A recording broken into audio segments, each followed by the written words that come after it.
Hello everyone and happy Wednesday. It is indeed Wednesday.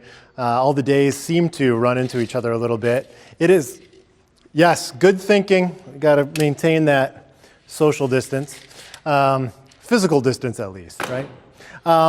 So we are back here with another midweek check-in with you. Some developments as far as news goes. The executive team has met and put together another letter.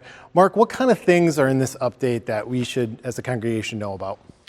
Well, before we go there, I noticed from our last video that you talk with your hands a lot more than a preacher, and you move around a little bit more. So I'm kind of inspired by that. We did send out a letter this week just reminding everybody that the building is closed. The staff continues to work, working largely from home. We are connecting via video technology, and we're only coming to church when absolutely necessary, usually to shoot these kinds of videos, and we're limiting the number of volunteers and staff members to try and follow the guidelines and the protocols. Yes, that's exactly right. We are available over the phone. Staff is getting a lot of work done just by different means these days.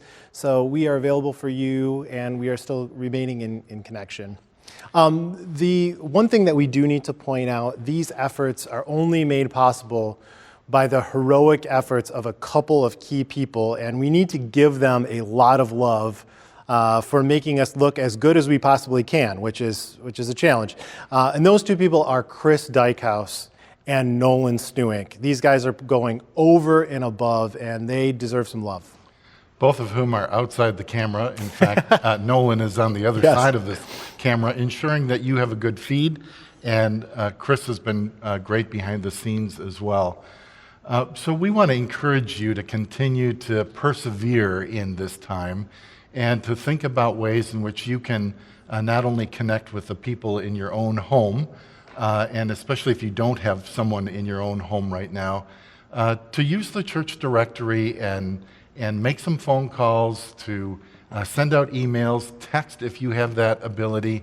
Even if you said to yourself, I want to reach out to 2 or 3 church people a day over the next few weeks, it would make a huge difference in terms of our connectivity with one another. We find as staff, even though we cannot be geographically together, the technology is allowing us to feel connected at times, and that's the best we can do in these strange times. Yeah, and the times are indeed strange, and our patterns and routines are upset. And it's amazing how disjointed you can feel when you're not able to do the things that you normally do. So I think I encouraged my youth group today to practice patience with the situation and with those in your household. We all need an extra scoop of patience these days. And we just continue to encourage you to persevere in that.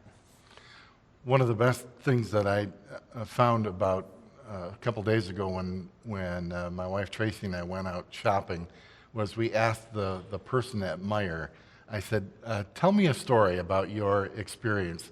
Tell me a good story. She said, well, I've got several, but she said, my best story of today was helping an elderly man check out at the Meijer cash register, and she scanned through a package of toilet paper, and it came to $10 and something cents, and the elderly man said, that's too much, I just can't do that. And so she set it aside knowing that someone would want that quite quickly. And the person who was in line behind this elderly gentleman said, well, I'll buy that. And so when the elderly gentleman went through, she scanned it, and immediately that man took the roll of toilet paper and put it in the elderly man's cart. Here the clerk thought this was something that they were trying to take for themselves, but instead they gifted a complete stranger. To me, those are the signs of gospel at work in our culture and in our community. And it's those kinds of initiatives, those kinds of motivations that we want to encourage among ourselves as well.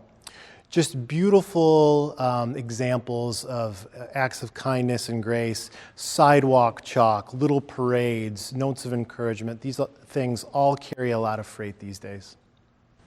Thanks, Georgetown. Christ's peace to you. Thank you. All of us love routine. We are creatures of habit, and whenever that habit gets changed, it's disruptive to all of us. So we want to restore a sense of habit and familiarity and figure out what part of the sanctuary is someone sitting in. Eric. Eric is exactly where the Greg and Alicia Mulder family usually sit. Can you guess who this is? I'm guessing it's Gord and Mick Brower. How about now? Jim and Bonnie Roskam. How about now? That's got to be Dick and Pat Voetberg. And who sits in the front row? Oh, the Vanderhills. Oh, they're not here yet.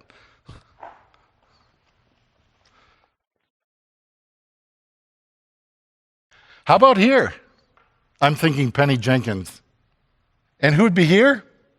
Kelly and Judy Glass, for sure. And who would be here?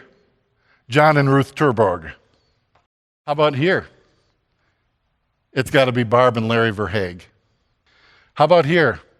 Our regularly visiting friends, Scott and Ann Rush. And these are our usual places as well.